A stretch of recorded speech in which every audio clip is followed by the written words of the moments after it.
कि चुनाव हम लोग प्रयास करेंगे कि बहुमत की सीटों पे लड़े, यानी मान के चलिए हम लोग 8 लोकसभा की सीटों पे चुनाव लड़े थे, तो 8 छक 48, शायद चतरा और हजारीबाग में 5-5, यानी 46 सीटें तो हमारे अंडर आ ही रही हैं। तो उन 46 सीटों पे तो लड़ना ही है। उसके बाद हम लोग जमशेदपुर में प्रत्याशी नहीं दिए थे, खूंटी पे नहीं दिए थे, गोड्डा में नहीं दिए थे। तो हमें लगता है इन 3 लोकसभा में भी हम लोग जाएंगे, वहाँ हमारे वोटर्स हैं, वहाँ हमारे कार्यकर्ता हैं। तो हमें लगता है कि 55 के आसपास विधानसभा सीटों पर हम लोग चुनाव लड़ते हुए दिखेंगे। तो क्या आप लोग निर्दलीय लड़ेंगे कि कुछ? नहीं, देखिए दिल्ली इसी क्रम में गए थे। दिल्ली जाने का कार्य डेमोक्रेसी का स्कूल में भी शामिल होना था और चुनाव संबंधित इलेक्शन कमीशन से जानकारियों को भी लेना था। तो हमें लगता है 15 से 25 दिनों के दरमियान हमारे पार्टी का सिंबल भी अलॉटमेंट होने की संभावना बन जाएगी और पार्टी को रजिस्ट्रेशन नंबर भी अलॉटमेंट हो जाएगा। तो पहले इंडियन स्कूल ऑफ डेमोक्रेसी, उसके बाद जेएनयू। जी। इस तरह के व्याख्यान का क्या अर्थ है कि जयराम राष्ट्रीय परिदृश्य में अपनी पहचान और शिनाख्त को बनाना चाहते हैं? देखिए मेरा उद्देश्य ये रहा कि जिन मंचों में मुझे अवसर मिला, मैंने वहाँ झारखंड की, मैंने तो आशा किया था कि संसद में झारखंड के विषयों को रखा जाएगा, लेकिन अगर संसद में जाने से हम लोग चूक गए तो कम से कम उन संस्थानों तक हमारे विषय जाने चाहिए जहाँ देश और राज्य के तमाम मुद्दों पर विचार और विमर्श किया जाता है। तो उसी उद्देश्य के साथ मैंने उन आमंत्रण को स्वीकार किया, चाहे इंडियन स्कूल ऑफ डेमोक्रेसी का मामला हो या फिर जेएनयू का मामला हो। और साथ ही हम लोग वहाँ एग्रीकल्चर यूनिवर्सिटी भी गए थे, वहाँ के भी तमाम रिसर्च स्कॉलर से मिले जहाँ झारखंड के भी युवा हैं। तो वहाँ जाने का उद्देश्य यही था कि हम झारखंड के विषयों को उनसे साझा कर सकें और उन विषयों पर निदान कैसे हो, आने वाले विधानसभा चुनाव में हमारी स्टडी क्या हो, उन विषयों पर बात करने के लिए। विधानसभा चुनाव आप लड़ने जा रहे हैं, तो आपका मुद्दा फिर क्या होगा? देखिए, विधानसभा का चुनाव राज्य के मुद्दों पर आएंगे। राज्य का सबसे ज्वलंत मुद्दा अभी छात्रों की निराशा है और छात्रों की जो हताशा है वो हमारा एक महत्वपूर्ण मुद्दा रहेगा। हम लोग सरकार में आते हैं तो सबसे पहला हमारा प्राथमिकता जो रहेगा कि इस राज्य में नियमित परीक्षाएं होंगी और फ्री एंड फेयर एग्जाम लिए जाएंगे। अगर उसमें किसी प्रकार की गड़बड़ी होगी तो उसमें उच्च से उच्च पदाधिकारी क्यों ना है, उन्हें बिल्कुल बर्खास्त किया जाएगा। उनके साथ किसी प्रकार की कोताही नहीं बरती जाएगी। जयराम, पहली बार लड़े चुनाव, 8 लाख से ज़्यादा वोट आपके उम्मीदवारों को मिला है। आजसू पार्टी जो है वो अब एक तरह से अगले विधानसभा चुनाव तक का जो है रोड मैप उन्होंने जारी किया और उन्हीं इलाकों को वो फोकस कर रहे हैं जिन इलाकों में आपकी अच्छी खासी पैठ रही, वोट आपको मिला है। तो आप कैसे देखते हैं, आपके लिए क्या आजसू आज की तारीख में चुनौती है या है, तो फिर कैसे निपटेंगे उससे? देखिए मेरे लिए कोई एक विशेष दल हमारी चुनौती नहीं है, क्योंकि मैंने वहाँ से वोट लाए जहाँ से आजसू के अलावा बाकी पार्टियां थे। जैसे मैंने बेरमो से 53,000 वोट गेन किया, वो कांग्रेस की सीट है, पारंपरिक सीट है कांग्रेस की। मैंने टुंडी से भी 60,000 वोट लाए, वो झारखंड मुक्ति मोर्चा की सीट है। मैंने डुमरी से 90,000 वोट लेकर आया हूँ, 90,000 मैंने है, वो झारखंड मुक्ति मोर्चा की पारंपरिक सीट है। तो ऐसा नहीं है, किसी एक दल से हमारी लड़ाई नहीं है, हमारी लड़ाई एक विचारधारा की है। और ये जो फिलहाल जो पॉलिटिक्स कर रहे हैं उससे जनता कहीं ना कहीं कट रही है। हाँ, नो डाउट हमें समय लगेगा, लेकिन आने वाले दिनों में झारखंड की पॉलिटिक्स में हम लोग बेहतर स्थिति में होंगे और एक बेहतर क्षेत्रीय पार्टी के रूप में होंगे। अकेले लड़ेंगे आप? जी, फिलहाल हम लोग विधानसभा का चुनाव अकेले लड़ेंगे। जयराम जी, ये देखा गया चुनाव से हमें बचने दिया जाए, इस सवाल से हमें रहम किया जाए। 3.5 लाख एक जाति के वोट नहीं है।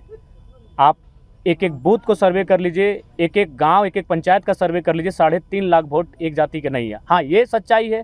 जो भी बंदा जिसी समुदाय का रहता है उस समुदाय का वोट उसका बेस वोटर होता है, इससे कोई इनकार नहीं कर सकता, ना मैं इनकार कर रहा हूँ। लेकिन 3.5 लाख वोट किसी एक समुदाय के वोट नहीं है, सभी ने मुझे अपार जन समर्थन दिया है। लोकसभा चुनाव में आप रिजर्व सीट पे उम्मीदवार नहीं दिए। जयराम जी, आजसू का जो कैडर वोट है महतो बिरादरी का, वही कैडर वोट वहाँ पे आपको मिला, और जो जेएमएम का कैडर वोट है तो चांची के इलाके में जो महतो वोट है वहाँ आपको मिला। देखिए, एक जरीडी प्रखंड आता है, में ही आपको समर्थन मिला। नहीं, आप भूल कर रहे हैं। जरीडी प्रखंड आता है, जरीडी प्रखंड में एक ही महतो गांव है, वहाँ से मैंने 17,000 वोट गेन किया है।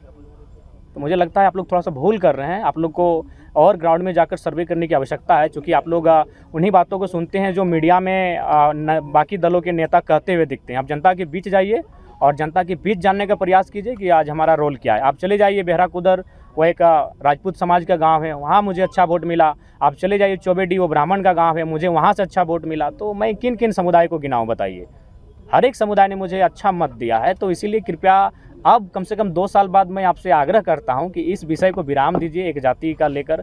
आज हम लोग जिन विषयों पे बात कर रहे हैं, ये विषय तो देश स्तर के विषय हैं, ये विषय राज्य स्तर के हैं और वो नेता हमारे वहाँ चुप रहते हैं। तो मैं जिन विषयों पर लड़ाई लड़ रहा हूँ, जिन विषयों पर मैं रिजल्ट हासिल कर रहा हूँ, ये पूरे राज्य के विषय हैं।